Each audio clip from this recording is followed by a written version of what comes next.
স্নান করার যে নিয়ম, সেই নিয়মটা হচ্ছে আমরা অবশ্যই উত্তর মুখ করে দাঁড়িয়ে বা পূর্ব মুখ করে দাঁড়িয়েই স্নান করব, এটাই শাস্ত্রে বর্ণিত আছে।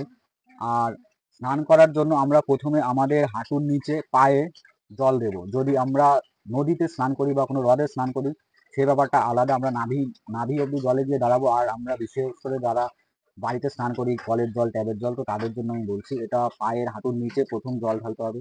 তারপর নাভিতে যতটা জল ঢালতে পারা যায় ততটা জল ঢালতে হবে, 10 লিটার 20 লিটার। নাভিতে জল ঢালা পরে আমাদের ডান হাতের উপর এইখানটায় জল ঢালতে হবে, তারপরে বাম হাতের এইখানটার উপর জল ঢালতে হবে, এবং তারপর মস্তকে জল ঢালতে হবে। আর মস্তকে জল ঢালার সময় যে নদীর নাম নিতে হবে, গঙ্গা, যমুনা, কাবেরী, গোদাবরী, সরস্বতী, বা আমি জল আমার মস্তকে ঢালার সময় আমি কোনো তীর্থস্থানের নাম নিতে পারি। আর সেইভাবে জল ঢাললে সেটা পূর্ণ ফল পাওয়া যায়। একটা তীর্থে গিয়ে যে স্নান করে পূর্ণ ফল পাওয়া যায়, আমরা ঘরে বসে এইভাবে স্নান করে সেই পূর্ণ ফল অর্জন করতে পারি। এটাই শিবপুরাণে বর্ণিত আছে।